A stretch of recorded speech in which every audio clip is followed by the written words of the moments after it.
And I'm back here with the two-time Fantasy Analyst of the Year, Jamey Eisenberg. Jamey, assuming Cousins does miss the rest of the season, what does this news mean for how you're ranking the fantasy weapons around him? I'm talking Jordan Addison, TJ Hawkinson, and just the Vikings running backs as well.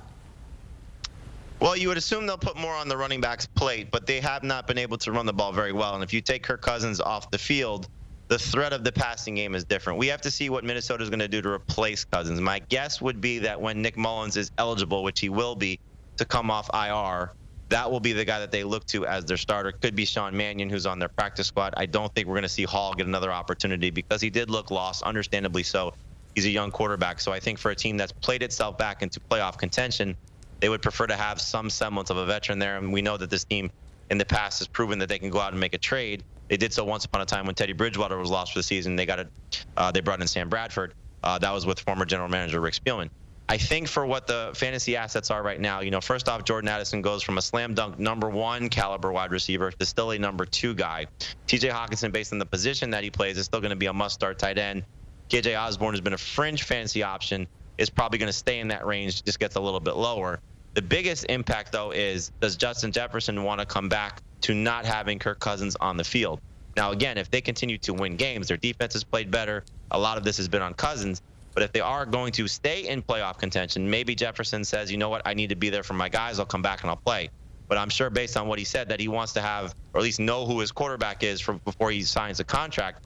Now seeing that they're not going to have Cousins for the foreseeable future, he may decide, you know what, I'm just going to take the rest of this year off, get my hamstring right, get my contract done, and then we'll figure this out for 2024. So really that's the biggest impact for me is that Justin Jefferson may not return this season. Yeah, and looking at the trade deadline literally right around the corner as we approach it this Tuesday. But also Nick Mullins is a veteran. You talked about looking for a veteran guy, a guy who has seen starting reps out in San Francisco a few years ago, could lean on him. But elsewhere at the quarterback position, Rams coach Sean McVay said that Matthew Stafford's thumb injury, quote, doesn't seem like it's good, end quote. So if he's forced to miss time, what does that do for the fantasy value of Cooper Kupp and Puka Nacua?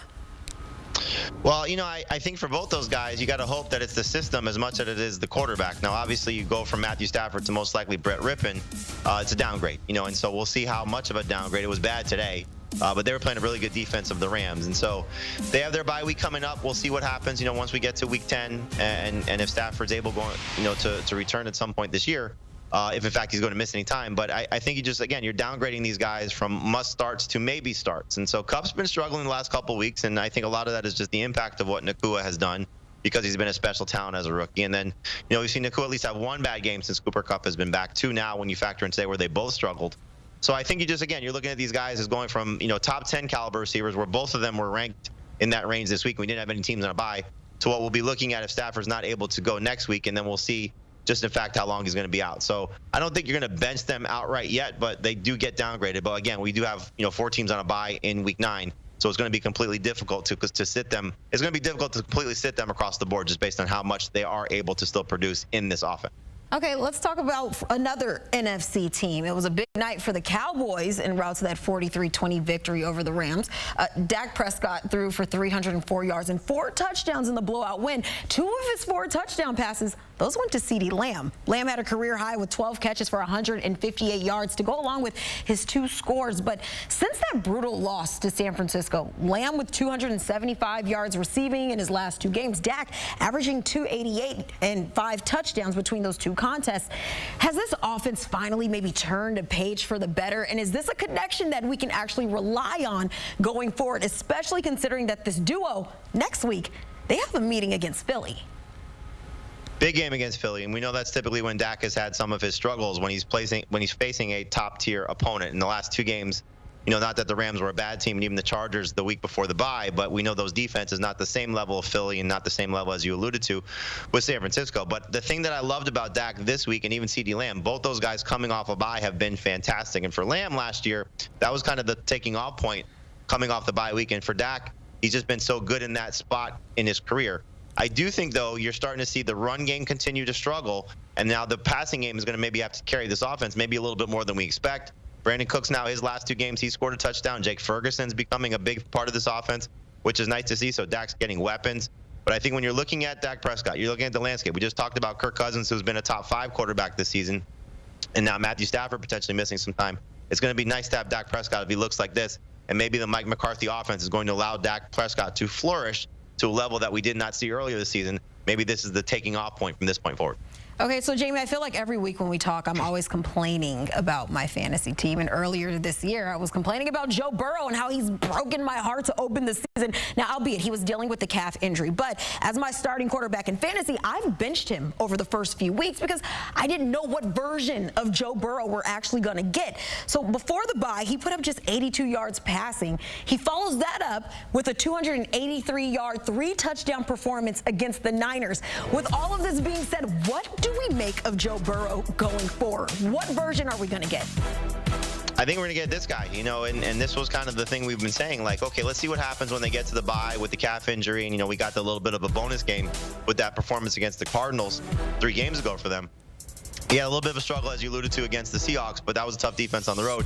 To come back off the bye, to go into San Francisco, and I know the 49ers defense has been struggling, but that's still a very tough spot to play. And he looked awesome once again. He was running. The mobility seems to be back. Jamar Chase, T. Higgins, Tyler Boyd. We know this receiving core could be special, especially when the third guy in Boyd's playing like this. We got to get T. Higgins going, but Jamar Chase is an elite level talent. And so it looks as if Burrow's back. The offensive line looked great today. And so this is going to be a top 5 quarterback rest of the way. And so love what I saw from him today. Love what I'll continue to see moving forward. You missed your buy low window to trade for him, and you're certainly not trading him away at this point. Joe Burrow is back, and it's fun to watch when he's playing at this level. All right, I'm going to trust you on that one. I'll keep him in the starting position that going forward. All right, Titans rookie Will Levis, another quarterback we'll talk about. He shined in his NFL debut. 4 touchdown passes to defeat the Falcons 28-23. Looking at the big picture here, I know this is a very small sample size, but just how sustainable is this for Tennessee, do you think? Well, he's not going to throw 4 touchdowns on a weekly basis, but I think they found their quarterback. This was a team that was looking for a spark and looking for something to, hopefully turn the tides of what's been a bad season. And Ryan Tannehill, I don't think it's all on him, but clearly this is the future of their team. Tannehill's not going to be a member of the Titans after this season. And at this point, knowing the way that the season has gone, why would you go back to Tannehill when Levis looked like this? So we got the storyline coming into the week of, will it be 2 quarterback system? Will they use Malik Willis with Will Levis? And Levis said, you know what, Malik, you stay on the bench. I got this covered. And he did what every quarterback should do, is lean on your best talent, your best wide receiver. 3 of those touchdowns going to DeAndre Hopkins. So Traylon Burks came back in this game after missing the last few weeks with an injury. I think we haven't seen the best of Chico Okonkwo. You got Nick Westbrook-Akina. You got Kyle Phillips. You have some interesting parts here. But if Levis is just going to drop back, look for Hopkins, throw the ball down the field with some success, allow this team to have a threat of a legitimate passing game that's going to open things up for Derrick Henry. We got the storyline today that they are considering offers for Henry from a trade perspective, but they're not necessarily actively shopping him. And so maybe now they say, okay, let's see if we can make a run, get into that wild card spot, maybe do what we do every year, which is be just a nuisance to other teams. But I think the bigger thing, as you mentioned, they found their quarterback. And I think Will Levis is going to be the future for the Titans, and it started in Week 8. Future for the Titans. Actually, speaking of that, with Levis coming in, being a rookie, I decided to bench DeAndre Hopkins this weekend, and it sure went to bite me. Going forward. I did too. It's okay. Okay, good. I feel better about that, but just give me a yes or no. Should I keep Hopkins in my starting lineup? Yeah, I mean, look, this connection is good. And, it speaks to, again, what Hopkins can do for a quarterback.